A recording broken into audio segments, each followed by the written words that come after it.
Good afternoon, everyone. Welcome to this joint webinar hosted by FICCI and Elsevier on developing emotional intelligence to fight anxiety amongst the COVID warriors.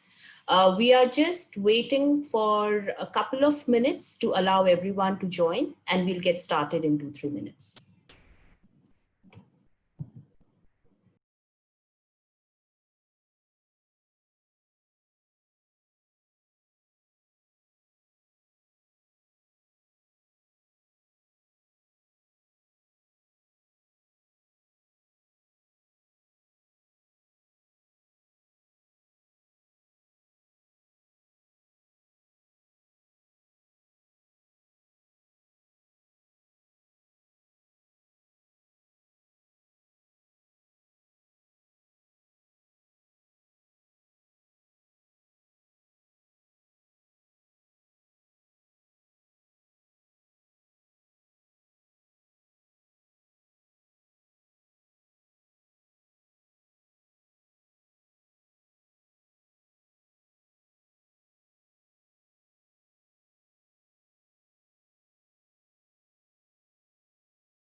Good afternoon, everyone. Once again, welcome to this joint workshop hosted by FICCI and Elsevier on developing emotional intelligence to fight anxiety amongst the COVID warriors. I'm Hema Jagota, Country Director of Clinical Solutions at Elsevier. I will be moderating today's session and look forward to a productive interactive session that gives you actionable insights, tools, and information resources that you can use as you help in managing the COVID pandemic from the front lines. As you know, healthcare workers across the care continuum, from practitioners, doctors under training, nurses to senior health experts, have been exposed to extraordinary situations owing to the current COVID-19 pandemic, causing enormous psychosocial impact unheard of in modern times. So, caring for one's mental health and managing anxiety has become an integral part of staying healthy and managing through this global crisis. Now, more than ever, we must urgently invest in wellness and leverage evidence-based interventions to prevent stress and anxiety-related problems, especially in frontline COVID warriors like yourself. In this context, Vicky and Elsevier collaborated to organize a webinar on anxiety management on 3rd July. After the webinar, we did a survey amongst the frontline warriors, and based on the feedback, we are organizing today's follow-up capacity building workshop, focusing on developing emotional intelligence to fight anxiety. After this workshop, we would also be circulating a white paper with actionable best practices and information resources that we will discuss today. We look forward to your participation and to a productive session today. Now, before we continue, I would like to just share a few housekeeping rules. All the attendees are on automatic mute and can ask questions using the Q&A tab that is appearing on their screens. We will take up questions throughout the course of the session. If some of the questions are unanswered due to time restrictions, we will try to respond to them after the workshop via email. And last but not the least, this session is being recorded and the recording will be hosted on Elsevier India's YouTube channel. So stay tuned. Now, let me introduce our esteemed panel for the day. Firstly, we have Mr. Gautam Khanna, who is the co-chair for FICCI Health Services Committee and CEO of PD Hinduja Hospital. He is also the head of Hinduja College of Nursing. He has immensely contributed to the Indian healthcare system throughout his career. Prior to this role, Mr. Khanna was the executive director and country business leader of 3M for South Asia. He is an active member of various leading Indian industry associations, and he's held positions like the chair of FICCI Medical Device Forum, chairperson of India Working Group Advamed, and is currently the vice president of Association of Hospitals. Mr. Khanna holds an MBA from IIM Calcutta and a BTech in Mechanical Engineering from IIT Kanpur. So welcome, Mr. Khanna. Then we have Dr. Atrey Ganguly, who is the National Professional Hospital for Mental Health and Substance Abuse at WHO India. With formal training in medicine and public health, Dr. Ganguly has worked as a clinician and a public health specialist in different areas of public health throughout her career. These include adolescent-friendly health clinics, national AIDS control programs, reproductive and child health programs under NRHM. In 2010, Dr. Ganguly joined WHO. In 2016, she became the focal point for mental health and substance abuse, along with her commitments towards healthy aging, palliative care programs. She has been providing technical support to the Government of India for strengthening the public health system, catering to the growing needs for mental health, palliative care, and healthy aging. She was instrumental in carrying out a year-long campaign on depression, Let's Talk, as part of a WHO theme in 2017. Currently, she is part of the core team at WHO supporting the national response to COVID-19. She has been taking forward and spearheading the agenda of mental health and psychosocial support during the pandemic. We welcome Dr. Atrey. Thirdly, we have Professor Matthew Varghese, who is the Professor of Psychiatry at NIMHANS at Bangalore, India.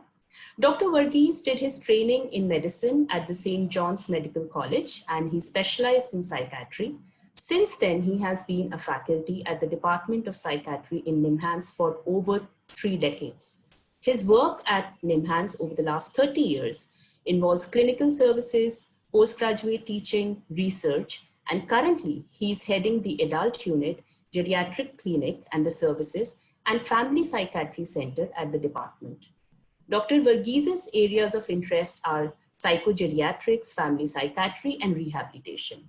He has developed family intervention manuals for WHO projects, and he's also been extensively involved in research on dementia. He is also one of the founding members of International Dementia Research Group and is a member of the World Federation of Neurology Dementia Research Group.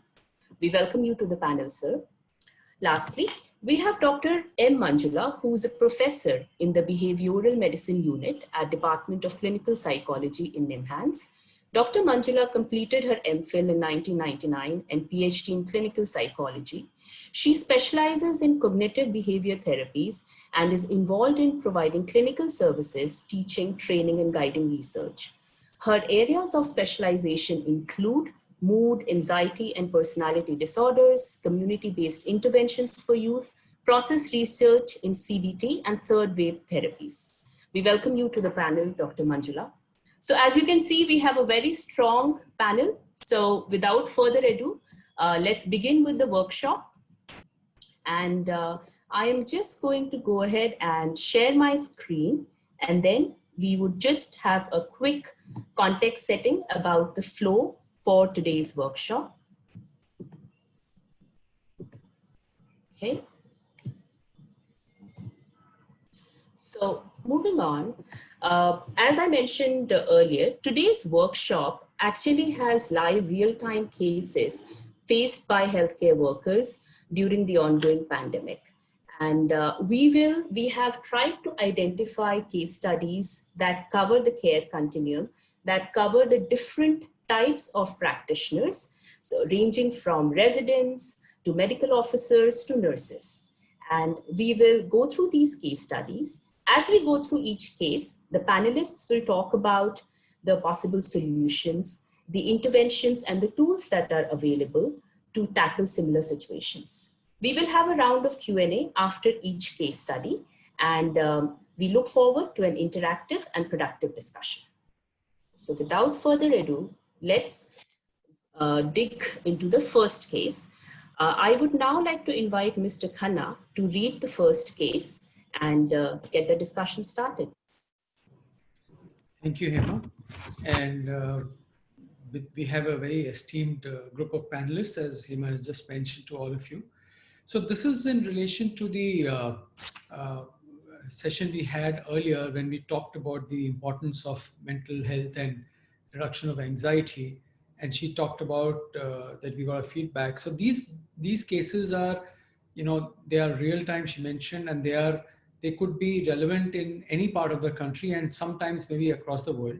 So what we have done is we've taken very short cases to talk about what happens, and some of you will identify with this case directly, but some of you may not be directly identifying, but you will know somebody who will identify with this. So I think the discussion on this will be relevant for everybody. So let me just talk about this, that Dr. H is a postgraduate student in a government hospital, which is designated as a COVID-19 hospital, which could be any hospital. He gets COVID duty on rotation, works in the COVID ward for 1 week, and then he will be in quarantine following the duty. During the quarantine period, he stays in a hostel accommodation provided by the hospital. He finds it difficult to spend time in the room, okay, because he's not with his family. One must remember that. He feels lonely, does not feel like doing anything, spends most of the time lying in bed. Routine gets disturbed. He experiences sleep disturbance, starts smoking excessively, finds it difficult to control, wants to study, but ends up playing games on the internet. Due to this, he feels sad and worthless. Now, this is a problem. Some of you may have heard about it. Some of you may not have heard it, but it is also prevalent, but not many doctors talk about it. So in this, what we will do is we will ask each of the panelists their view on this case. And after they give their view, we will open it up for some questions and discussions and comments from the audience. So Dr. Ganguly, may I first come to you? So looking at this case, what do you think should be done or should be advised to Dr. H? Your views, Dr. Ganguly. Thank you, Mr. Khanna. Yes, this is a very common situation we come across, and this is a very common and a very complicated one as well, because the person is lonely, alone, and he is not reaching out to anybody for help. So I would start by saying that since he is alone, he should first make efforts to remain connected with his friends, his families. These days, he is in a hospital setting, so he is in an urban area. He has access to internet. I mean, even cell phone. Connectivity, so be connected to family, speak to them. Even talking at times, helps giving mental peace, because you're able to express and put forward your concerns. Secondly, he is living by himself. He's having a not he his routine has been disturbed. He's staying late, he's getting up late. So my advice would be that he should look into his diet, which should be like a regular healthy diet. Yes, physical activity is very important, but because of his confinement, he may explore some exercise or some Zumba dance or something like that on internet, which he could do by himself. This will also give him some mental well-being apart from physical exercise. Yes, tobacco, he should not indulge in tobacco, and if possible, like even many a times the people of this confinement, they even get indulge in alcohol. So these two are not. Since he is at home and he is playing games on internet, he should be very careful which sites he look up and which messages he is incorporating and he's imbibing. There are a lot of sites which bring about authentic data, like the MOHFW, the state government data, state government website, also WHO, etc. So these things should be accessed to, where you get authenticated data, and be away from those rumors which create confusion.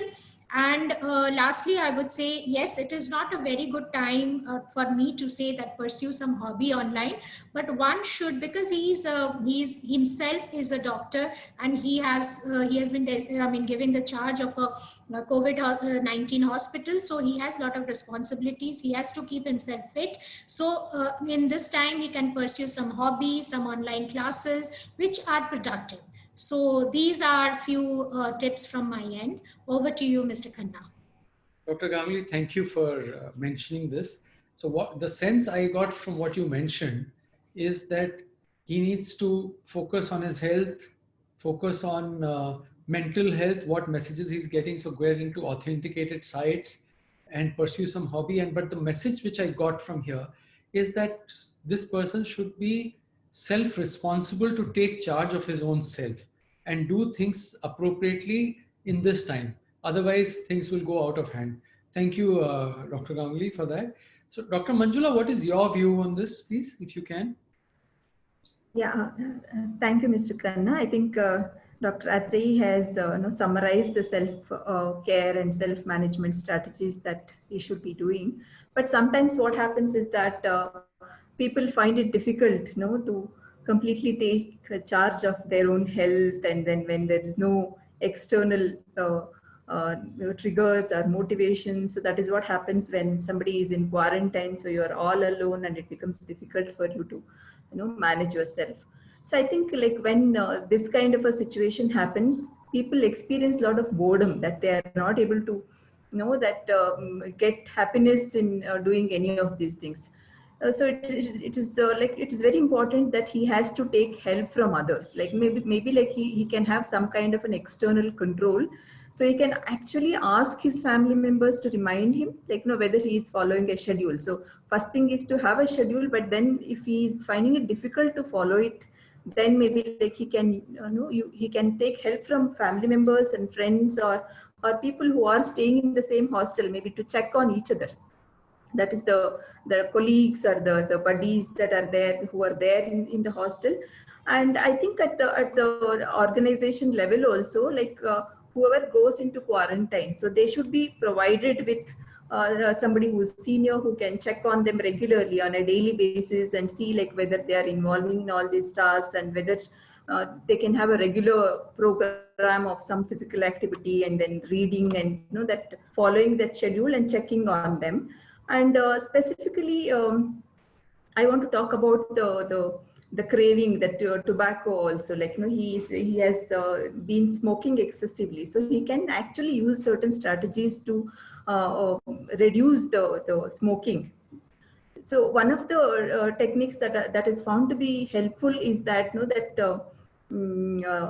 what we call it as urge surfing or urge management, like which if you practice the mindfulness is one of the strategies which is used to aid the urge management.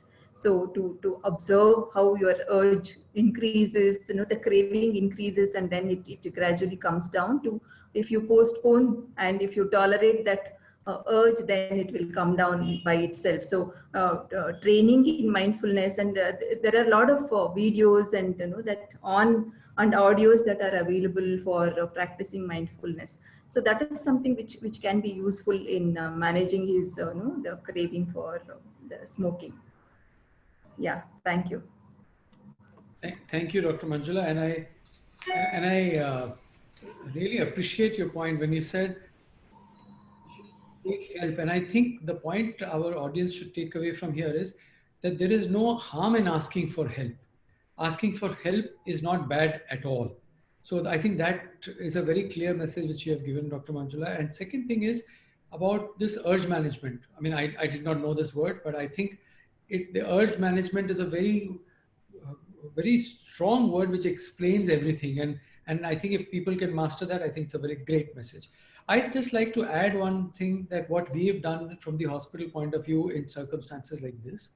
So like you mentioned that that when people are quarantined at home, somebody should check on them.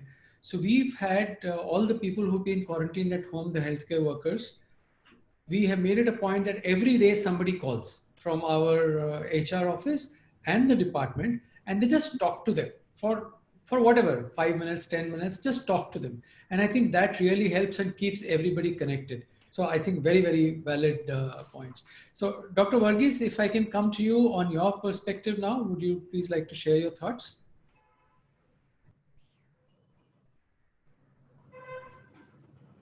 Dr. Varghese?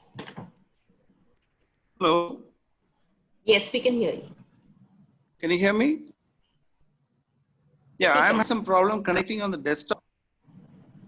We can hear you It's clearly. not letting me connect. So some very quick comment. And I think that one of the things that Manjula pointed out about getting help is important, and that is that there should be a possibility of him getting help from the organization that he works at, and the organization can actually arrange for groups, meetings, and probably some counseling sessions to help these COVID warriors. So he should get support, talk to his friends, he should talk to his colleagues. That is the way he can get over some of the low feelings and lack of confidence that he's feeling. Thank you. Right. And we have also collated a list of resources and tools that are available for self-care and self-management. So would you like to speak about these, Dr. Athray, Dr. Manjula? I'm sharing those on the screen right now. So there is an enhanced mental health helpline, for example, that people could call into. Yeah, so we have these guidelines for the mental health management by NIMHANS. It's compiled by the psychiatry department, and it is available online in the NIMHANS website. So that gives for each of the problems, say it can be depression, or it can be worrying or anxiety, or that managing your substance abuse. So all that is there in that. So and I think from the National Tobacco quick line services are there, the helpline services are there, which can be used when you are not able to control by yourself. And then there is a lot of material on that tobacco and how to deal with that. That is something which can be used. In addition, like we have the Center for Addiction Medicine, so where there are a number of material, compiled material, that you can access all those things. And there is an app also, that digital detox app, which can be downloaded, and it can be used for behavioral addiction. So these are the resources that are there. In addition, I think the Elsevier also has a lot of material for Dr. addiction. Mandula, there is a question which I think is relevant to what you mentioned. There's a question from Dr. Bindu Rathod, who was talking about what do you mean by urge surfing, which I think you talked about mindfulness to do urge management. Can you just expand on that while we are at that subject? Yeah, so mindfulness is something which is used. If you have heard of mindfulness meditation, so this is a method wherein, like, that you will learn how to be in the present moment and how to observe your whatever is happening to you in terms of your experiences in the sense that physically as well as mentally, as well as around you, whatever is happening. It can be sounds, your thoughts, your feelings, and your physical sensations and all that. And to observe it without being judgmental and without acting on them. Say, for example, if you are feeling anxious, you have a tendency to do something about it. That is, say, for example, avoid or go away from the situation which is creating anxiety to you. So here you are not doing any of those things. Like, you are just being with all the experiences and then not taking action based on either feelings or thoughts or your sensations. You are just observing, being a that observer perspective. You just observe all those experiences without being judgmental, so that you learn how to tolerate them without acting on them. Okay, so if there is a urge to actually use substance, you will observe how the urge comes, what thoughts come, what feelings come, what are the experiences that you have in the body. So till that it goes away, like, you just keep observing as a third person. It's you are not acting on them. You are just being observer. That is witnessing, basically. So what happens is that, like, when you are not taking actions, so generally we get into this doing mode. Here, if you learn mindfulness, you will learn to be, just to be, being mode. You will be with the experiences without acting on them. So you will be able to tolerate the urge. So you'll observe, as the urge comes like waves, it just comes, reaches the peak, and it just reduces. So that you will postpone, taking the action of, say, smoking. So that way you will be able to tolerate the urge, and then it helps in quitting smoking. So this was the same question from Dr. Manmohan Singh. I think you've combined that. There's a question from Ms. Vaishali Jagtap from Pune, who's asking how to manage anxiety in children who are COVID positive. So whether Dr. Varghese wants to take it, Dr. Atre or Dr. Manjula, who wants to? Dr. Varghese, you want to say first?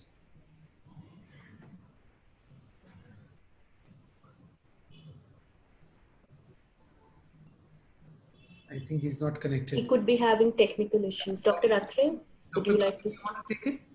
You're on mute, Dr. Ganguly. Yes, thank you, Mr. Khanna.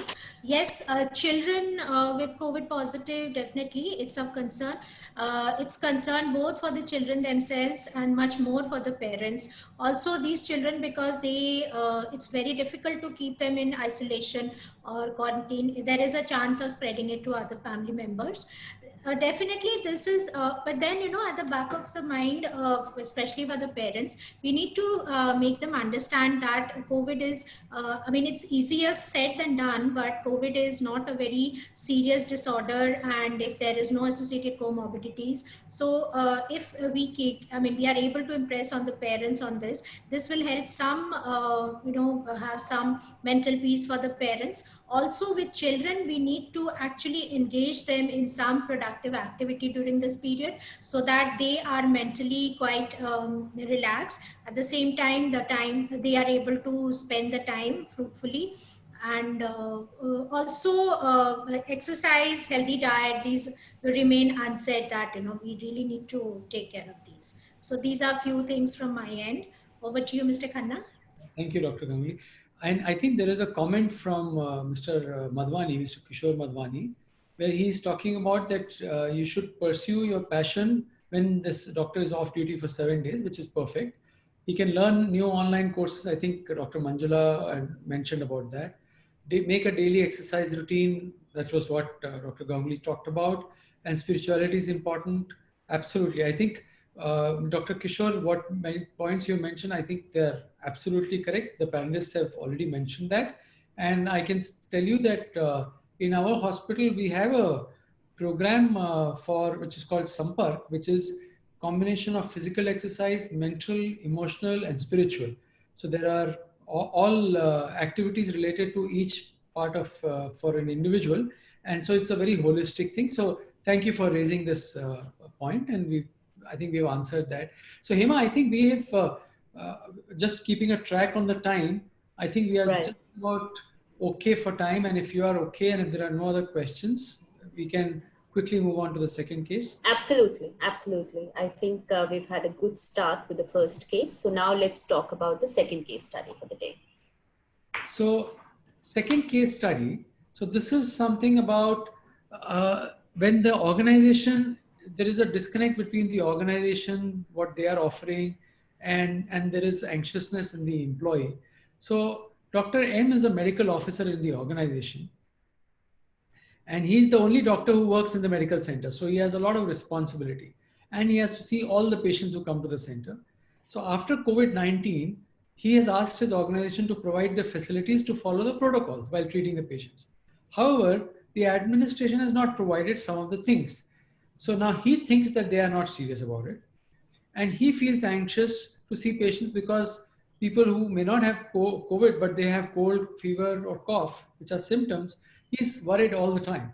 And then he thinks, what happens if he gets infected? So firstly, he's managing the center on his own. Then he maintains distance from his family members. So his family members are also concerned. He spends most of his time in his room alone. And then because of all these, he's having some sleep disturbance.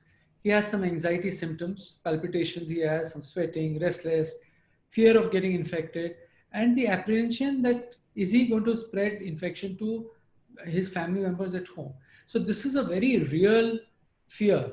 And I can tell you, all the people who are on this panel today and people who are working in hospitals like us, this is a real issue. Because even when they are not handling the facility, but if you are in the facility, maybe you are doing some role or the other, there is a chance you are risking and coming to the hospital every day to take care of the patients. So it is a very real issue. So maybe again, I would like Dr. Ganguly to give your comments, and then I will move to Dr. Manjula. Dr. Ganguly, please. Thank you, Mr. Khanna. Yes, I totally agree with you. This is a very common scenario and a very important one and cannot be ignored at all. Yes, doctors who are working, who are working in the medical center, they keep saying patients. And since large number of people who are infected are actually asymptomatic, so we don't know who is carrying the virus. So I empathize with Dr. M saying that he is anxious, and when he sees patients with cold fever, etc., and also he is anxious that he will take back the disease to the family. So firstly is that this is we need to reassure the person that this is a common situation which is being faced by many people, and we have to live with this situation, because now that things are opening up and we are having more and more things coming back to near normal, this situation will prevail for some more time. So we should take the proper precaution. The COVID appropriate behaviors come very important here: using of face mask correctly, hand washing, if not then using the sanitizer. Third is social distancing as much as possible. Also, if you feel that you've come in contact with somebody who may be having the disease, please immediately get yourself tested. That will relieve you from the anxiety. Also, don't feel bad of the fact that you're not being with your family, or you're not able to perform the family role, because you are serving in an organization which needs a lot of your time, and you have to maintain certain distance. And secondly is that, but at the same time, be connected with your family virtually as much as possible. And when on duty, do maintain a routine about your diet, about your physical activity, etc. and be away from tobacco, alcohol, and internet addiction. So these are in few, I would say, like a person of the, like Dr. M should be taking. The best thing is that, as you earlier said, that self-care is best care. We have to keep ourselves healthy. We have to take care of ourselves. So that is the underline of this case on my, from my end. Thank you. Dr. Ganguly, thank you. And I noted the one point which you mentioned, which I think we should just remind everybody: COVID appropriate precautions. People cannot forget. So, like, people need to remember that the lockdown has lifted, virus has not lifted. Virus is still around. We need to get the appropriate precautions in hospitals, and even if you are a doctor in a hospital and you have seen hundreds of patients, you may still get the 101 patient who is infected. So you cannot reduce your guard. So that's one. And I think the other important thing you said, that they need to keep connected with the family. And if they are able to understand, explain to themselves and to the family that what they are doing right now is for the service of the society and for the humanity. So that is a much bigger cause. So the family will also understand. And as long as there is efforts to communicate and be connected, I think they will reduce the anxiety a little, a little bit. So, Dr. Manjula, any views on this, if you have?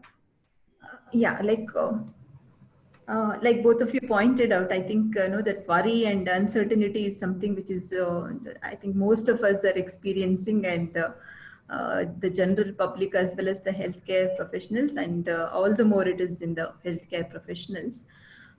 First of all, one has to understand that this uncertainty is a common thing for everybody. That is, so, and whether it is excessive in your case, like, if you look at your colleagues, you will understand that your worry is much more, much more than other people who are working in a similar kind of setup. So the excessiveness of the worry, and then whether that it is it is in sync with the likelihood of getting infection when you're taking all the precautions. That is something which you have to do in order to see whether you are worrying excessively. So if you're worrying excessively, then that can actually have an impact on your functioning, maybe like your sleep and appetite and your daily routines, as well as that whether you are able to focus on your work. Everything gets affected if you are too anxious and too worried all the time.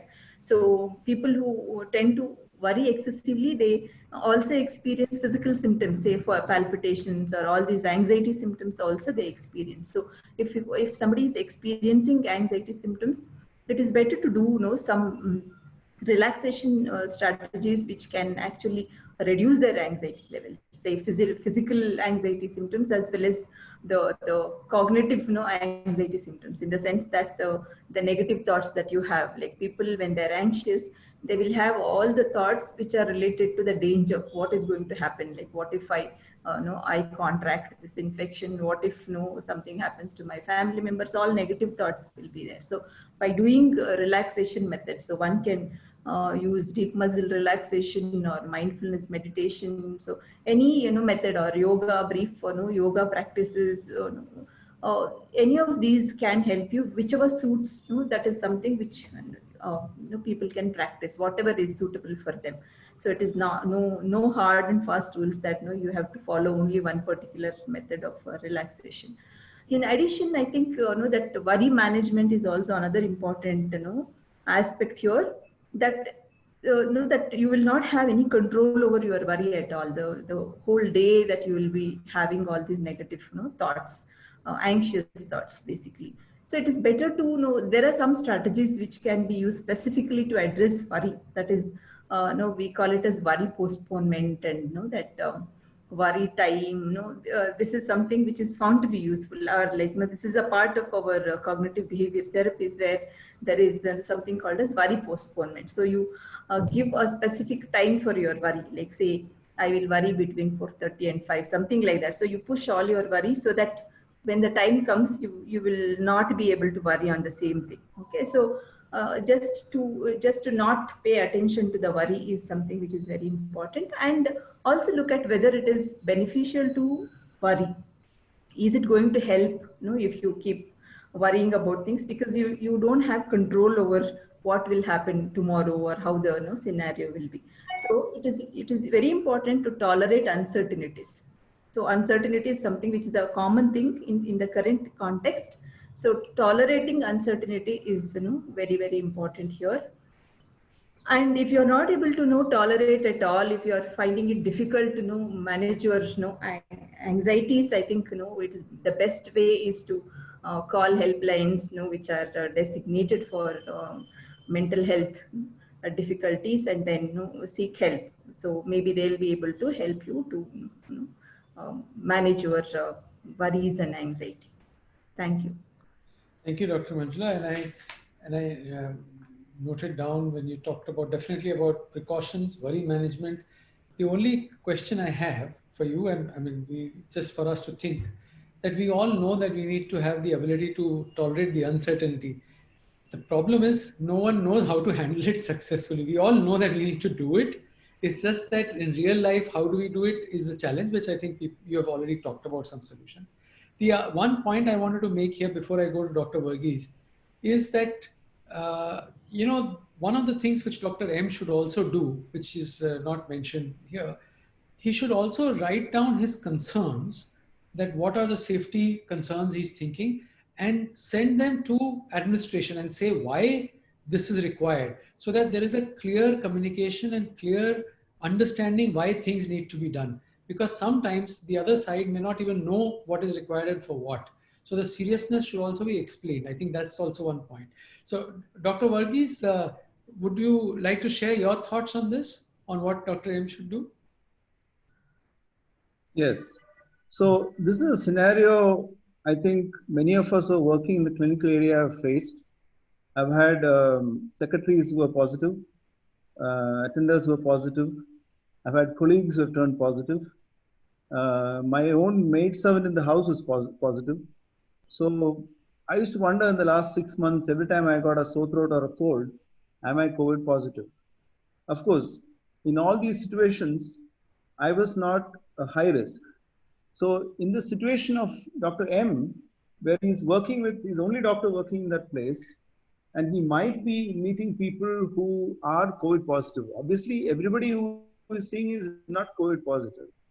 So obviously, he has to take precautions in terms of having, PPE or a mask or whatever it is. Treat everybody who's coming to the casualty or emergency as a COVID positive person. But that if as Mr. Khanna said, if the equipment like PPE or masks or gloves or whatever it is not available, we need to write to the administration, as he mentioned. And again, this is a real problem that many of us faced when there was a shortage of these things. There's a shortage of PPE, there's a shortage of masks, there's a shortage of all kinds of things right in the beginning when this whole thing started. So this is a problem again that all of us have gone through. And we've spent time writing, making the other party convinced, and then innovating. If you didn't have a surgical mask or a N95 mask, then you innovated by using cloth masks or double cloth masks or 2-3 cloth masks. I mean, all kinds of innovations have happened. So this is a time when there's been a lot of innovations. Now, if you're a high-risk person and if you're the medical officer seeing, say, in a COVID ward, then you really have to decide about what you're going to do with your family. That's a real anxiety. If you're a high, as Mr. Dr. Singh has pointed out on the chat, testing and when you get tested varies from place to place. Now, if you're a high-risk contact, then in some states, they say testing will occur only if you are having any symptoms, fever, sore throat, headache, and so on. But in some places, if you have been in contact with if you had a high-risk contact, then you test after 5 to 7 days. That is a protocol in some places. Again, it depends on how much testing is available, whether you're able to do it. These things are all very important. Now, as far as your family is concerned, the real fear that you might be taking it to your family. And so all of us as doctors have been taught that when we go to an infective ward, whether it is in the old days, whether it was tuberculosis or in my young days, it was smallpox and chickenpox. So when you came home, you changed your clothes, had a bath, got out of everything that you wore. And because of COVID, you also wear a mask at home. And don't come into very close contact with your wife or your children, stand at a distance from them. In some situations, I remember when my maid got sick and she came back, whenever she's in the house and anybody comes in from outside, we all wear masks. So except for meeting the family, we take off our masks only when we meet the family. But if you're a high-risk contact and you're working in a COVID ward, you might need to, of course, change, wash and everything, but wear a mask when you're at home. Maybe get your family also to wear a mask while you're there. And in some situations where it's possible, and that's what many doctors have done, they stay away from their home totally and they go and check into a hotel close by and manage there on their own. So of course that can be more problematic because you're away from your family, you're not in touch with them, and for many, many days on end, you might spend time like that. But I think if you ask yourself, these are thoughts that you can challenge, and you ask yourself, am I a high risk contact? Okay, then what should I do? If I'm not a high risk contact, then okay, what can I do to see that if I'm not a high risk contact, how can I challenge my thoughts? So I think this whole process where you can challenge your thoughts. Rational beliefs, some of them are very rational beliefs. If you're a high risk contact, so these are some of the things that you can do to deal with your anxiety. So, Professor Verghese, Mr. Khanna. So, Professor Verghese, thank you, and I really like this point of what you said, that everyone needs to challenge their thoughts of what their belief is, and then since this is common, they have to continue to take precautions. They have to, do testing as per protocol. The only discomfort I have in this is I think there's somebody who's written, Dr. Kishore Madhwani has written this here. The difficult option is to stay away from family. And I think, Professor Verghese, you mentioned that too. My question here is that if we knew that COVID is a short-term phenomena, we are on duty for 1 week, 2 weeks, 1 month, 2 months, it's possible. But now the way it is that it is here to stay.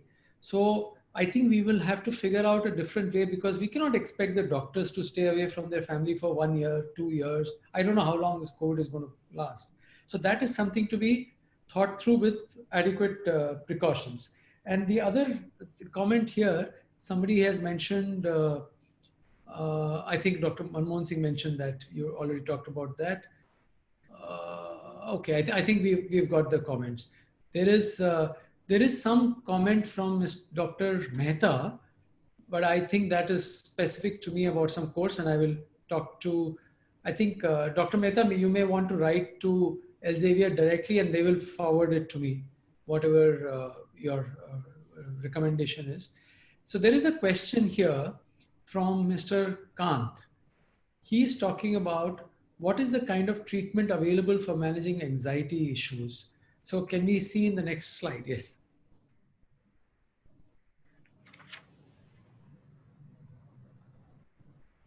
So Dr. Atre, you want to start? You want to give some suggestions? And then we'll come to Dr. Verghese, then Dr. Manjula. Yes, thank you, Mr. Khanna. Yes, I would like to start with the first mantra of care, managing ourselves is self-care. We need to, again, I would reiterate the fact that COVID would stay for some more time and a long duration of time. It will be some more time before the vaccines are available. So we have to devise some, methodology by which we can take care of ourselves, especially the healthcare workers and the frontline workers, and also to, find out ways of being with the family as yet maintaining all the advisories. So that is the first thing. Secondly, also to have, as Dr. Manjula earlier said, to be connected to your peers and buddies, because everybody in the same peer group will be experiencing similar situation, and when they exchange their experiences, it is assuring that I'm not the only one who is suffering. And thirdly, there are plenty of methods, approaches how you can relax yourself, and I think Dr. Manjula can take it up. So these are 3 points from my end. Thank you. And Dr. Varghese, what is your view on the clinical, what treatment available for managing anxiety? Any views on that? Yeah, so if it is clinical anxiety or depression, then definitely, if it, you call it clinical anxiety or depression, if the criteria met and then you are really suffering and your daily life is affected, and then you need to go to help to a psychiatrist.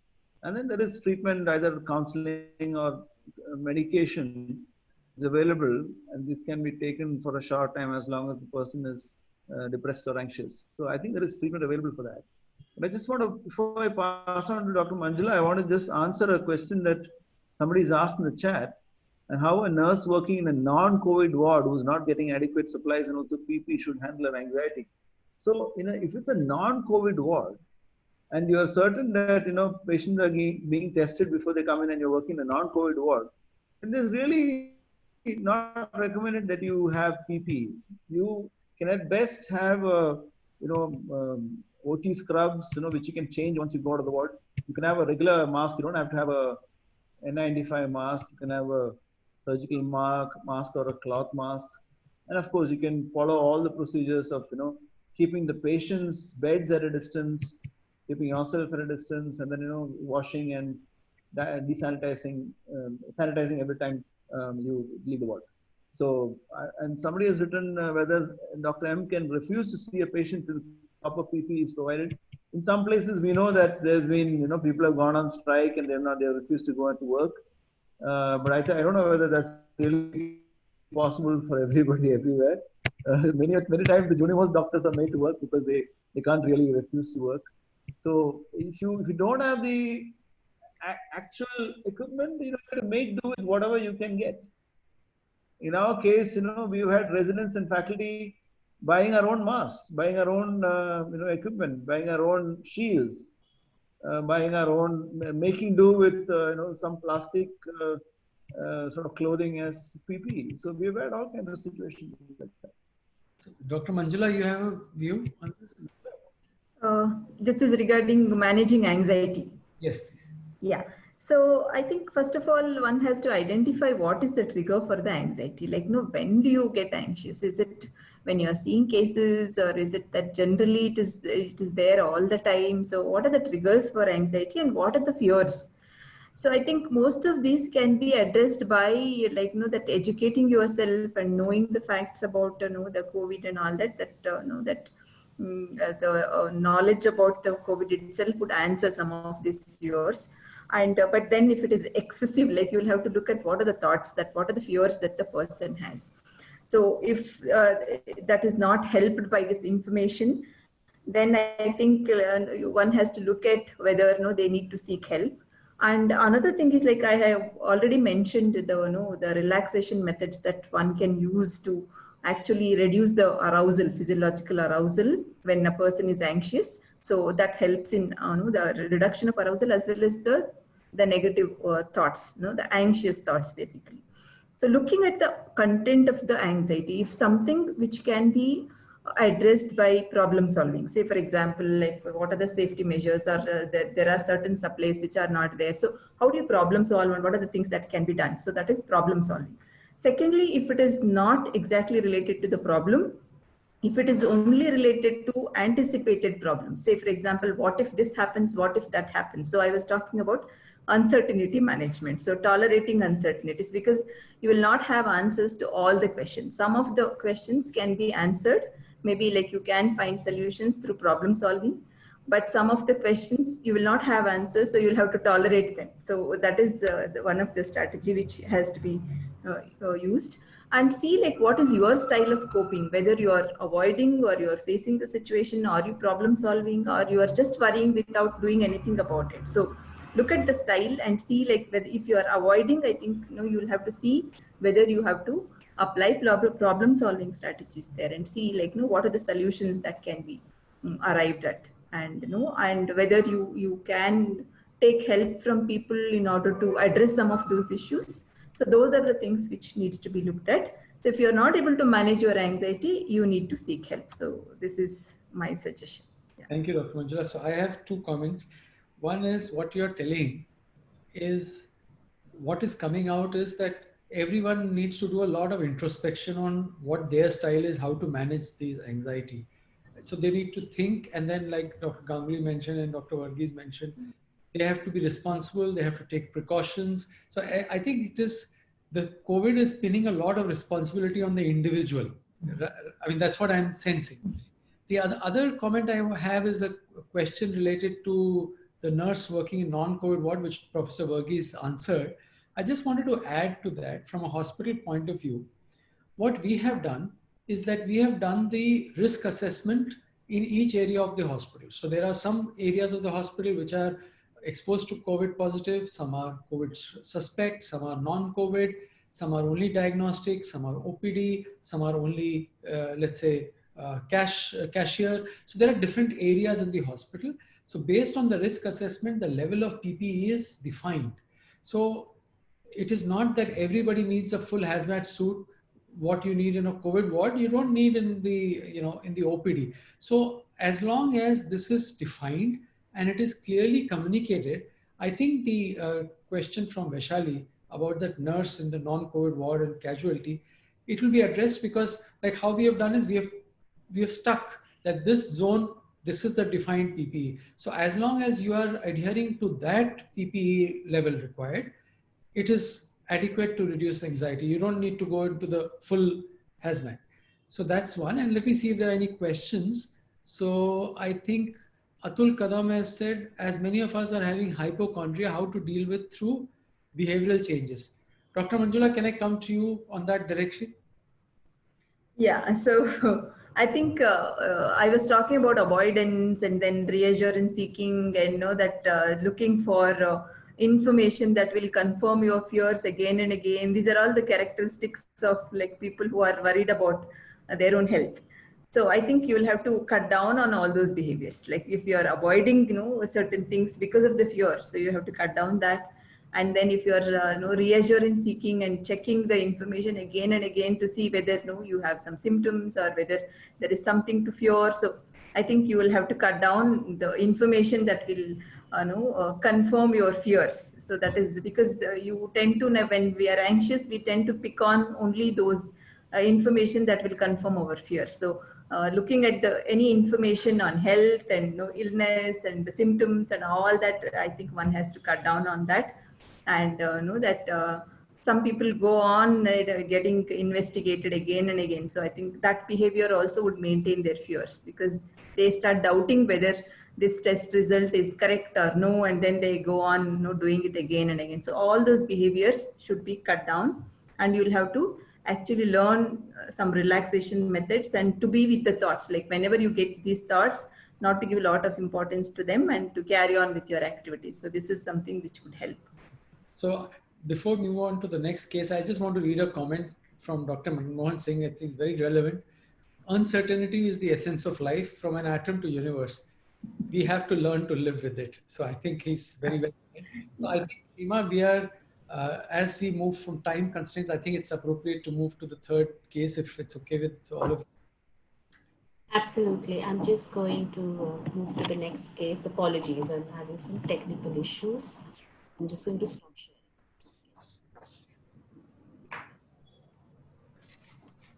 While she's putting up the slide, I can tell you this is a case about healthcare staff nurse getting stigmatized. Yeah, there she is. Yes. There it is. So Miss S is a staff nurse working in a COVID-19 designated hospital, lives with her husband and 2 children. During the initial months of COVID-19, they asked the maid to not come because of the lockdown. However, after the relaxation, the maid refused to come because now she's scared of that Miss S is working in the hospital. So it's both, the fear is both ways. She finds it, so Miss S could not find anybody to work at home. So now she's finding it extremely difficult to manage her COVID duty and quarantine. Children are small, without any help. Husband is not able to manage home. She feels sad because she's not able to take care of the children and feels that she's not a good mother. When at home, she feels burdened with the housework and taking care of the children. Neighbors avoid her because of the fear of getting infected. And for the past 2 months, she's experiencing lack of interest in doing work, lack of energy, feeling tired most of the time, and sleep disturbance.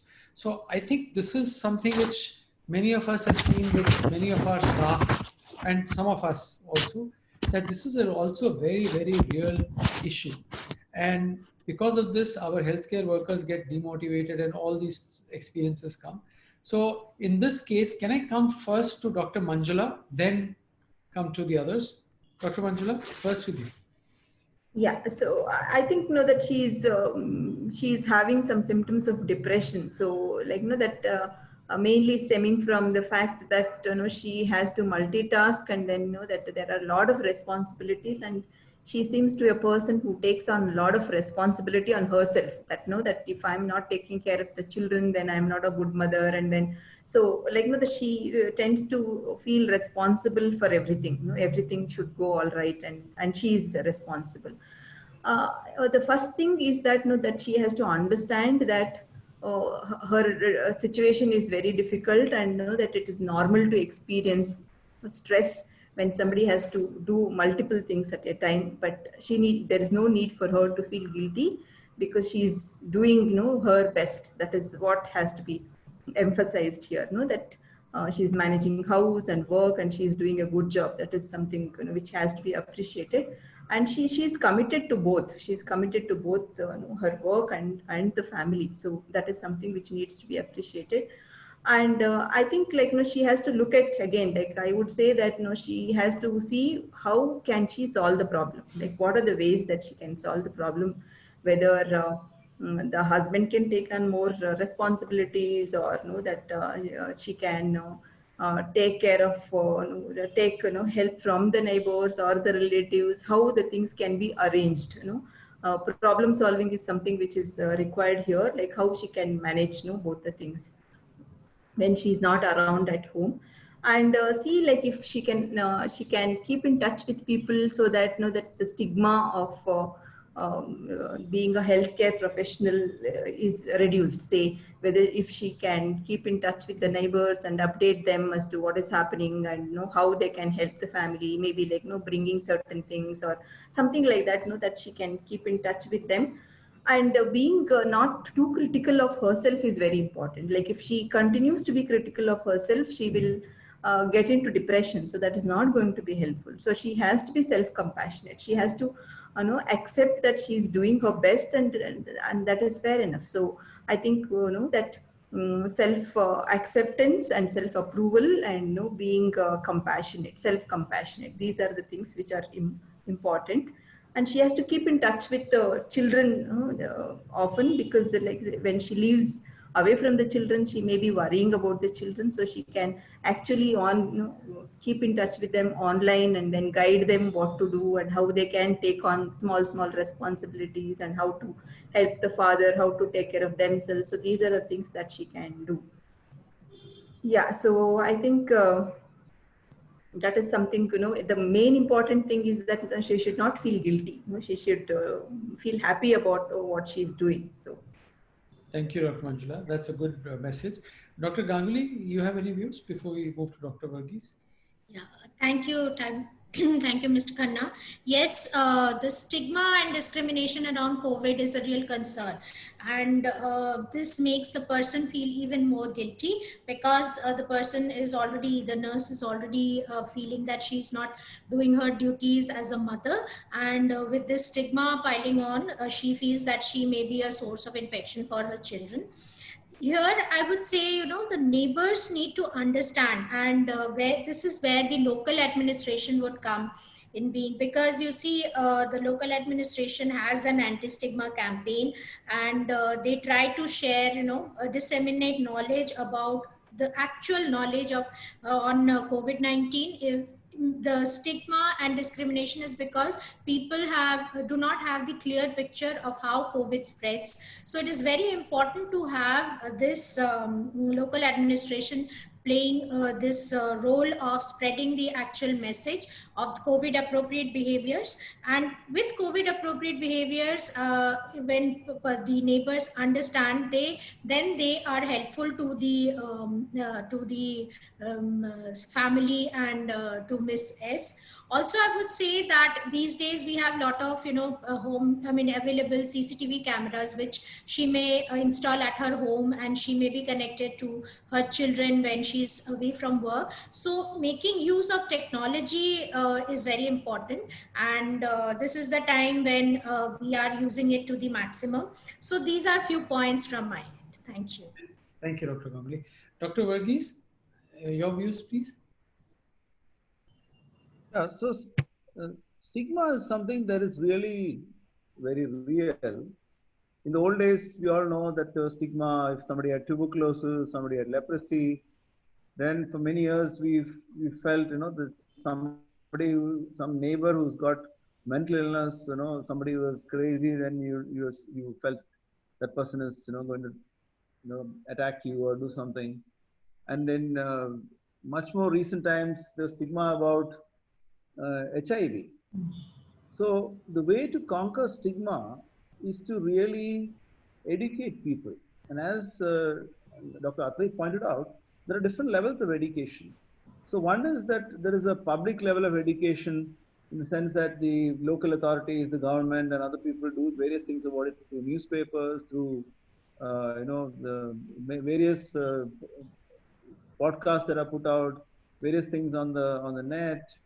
There are things on the television. So there's a lot of public education that can happen. At the second level, you can educate your local community that you're staying with. I'll give you an example of that. So when COVID started, and everybody was very scared about COVID, and this is something all of you would have faced in your own life situations. In our building, where there are a bunch of flats, everybody got together, the whole managing, we need to stop everything, stop newspaper and all that. So me and a few doctors had to sit down with the committee and also other people in the, in our building society, and explain to people that, you cannot get COVID just by getting newspapers. You cannot get COVID just by, having somebody walk on the road, by jogging. In some communities, I know that they stopped newspapers for 3 months. They stopped everybody going out for 3-4 months.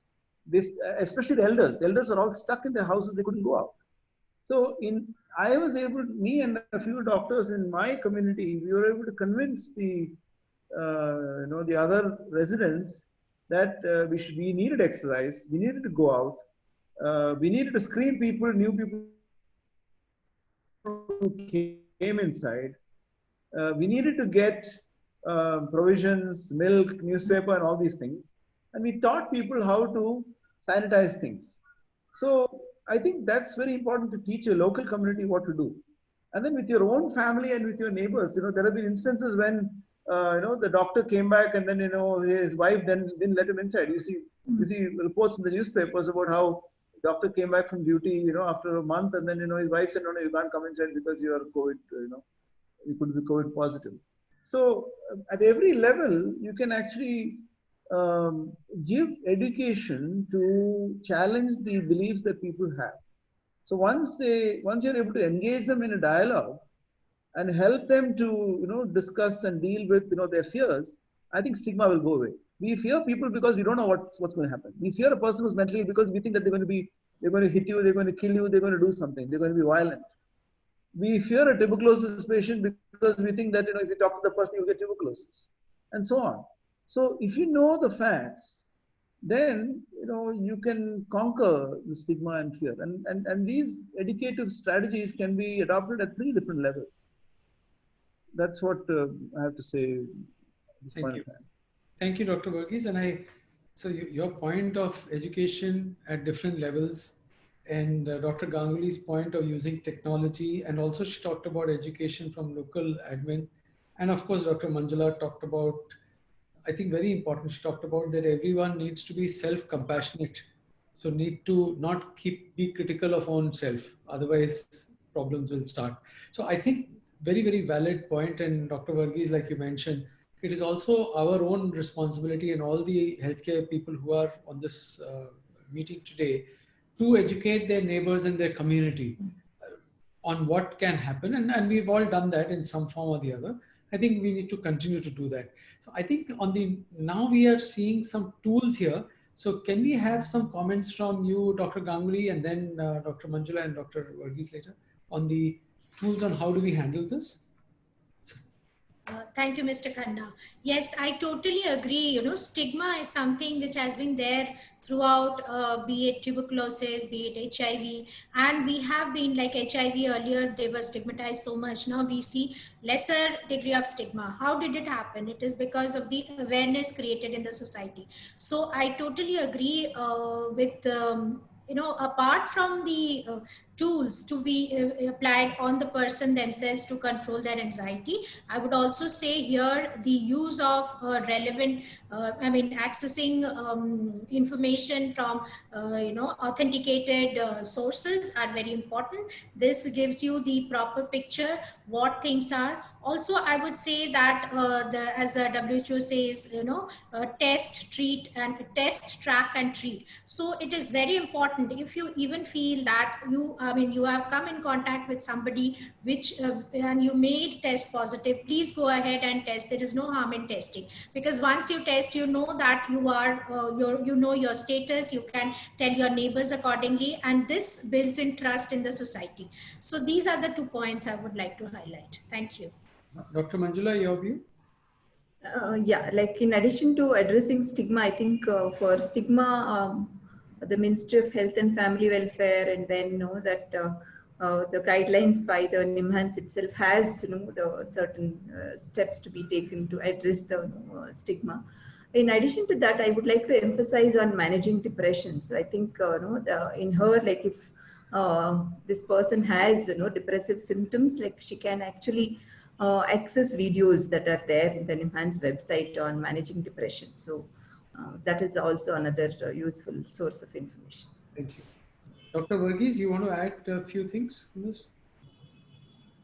I think I've said most of the things that I wanted to earlier, but just to add on that, there is a helpline that you can call, and that the number and all that is there on the slide that we're showing you. This is a NIMHANS psychosocial management helpline, which you can call, and there's the IVRS will tell you if you're a health worker, it will lead you to a counselor who will sit down and talk to you. So these are resources that you can actually look at. The Ministry of Health has got a whole bunch of videos that have come out, which have been put out, and then there's a whole host of material that has been collated for the COVID. So I think you should look at that. NIMHANS also, we've got on our website, we've got a separate section called COVID-19. So if you look at our website, you'll see a whole bunch of material that is available, right from treating depression, anxiety, and other problems for medical officers and other health workers, right to doing yoga, to doing other things. There is a whole bunch of material that is available. Psychology department has also put up a self-management strategy for managing COVID. So I think use the resources that are fortunately all around you to manage depression, anxiety, and so on. I saw a comment somewhere saying that we are all hypochondriacs. Actually, nobody is hypochondriac. These are all genuine health-related anxiety that we all have. So I don't think you should worry about that. Okay. Thank you, Dr. Varghese. So now it's open for any questions, comments from the audience. Anybody? Hema, we can remove the screen slide. Yeah, thank you. So great discussion. Thank you, panel. Now we'll be taking on some questions. While we have addressed a lot of questions during the case study overview, I would like to invite the audience to ask questions. Actually, I think we covered questions as they were coming. So Yes, yes. Kind of covered. So, I mean, There is one latest question asked by KN Kant. He's asking what kind of treatment is available for managing anxiety? I think we answered that. We answered this. Yes. was answered by Dr. Varghese and Dr. Manjula and Dr. Atre. Everybody answered. I think we went question by question. We've answered that. Yes. So I think we've had a very good session. So everybody has commented very well, and the cases were very well received. So over to you, Hema, now from our side. Thank you. Thank you for a great enriching discussion from the panel. Here are some of the things I took away, So while self-care is the best care, there is an extensive set of resources that are available online, and we encourage all the caregivers to make full use of those resources. As one of the panelists said, we have to have a high tolerance level for uncertainty and ambiguity, and this is certainly an unprecedented challenging period. So there is a lot of responsibility on the individual, but having said that, nobody is alone. There is a network of resources available online, and we shared a few of these, and we will also be collating these in the form of a white paper that will be circulated amongst all the attendees. In addition to these online resources, it's also important to have your own personal network of colleagues, buddies, families, and friends with whom you can stay in touch using technology, and make sure that you have the mental, social, psychological support that is needed as you manage the pandemic. So very pertinent points. Thank you everyone once again for a very productive discussion. Take care, stay safe, and hopefully we'll all be able to get through this challenging period together. Thank you. Thank you.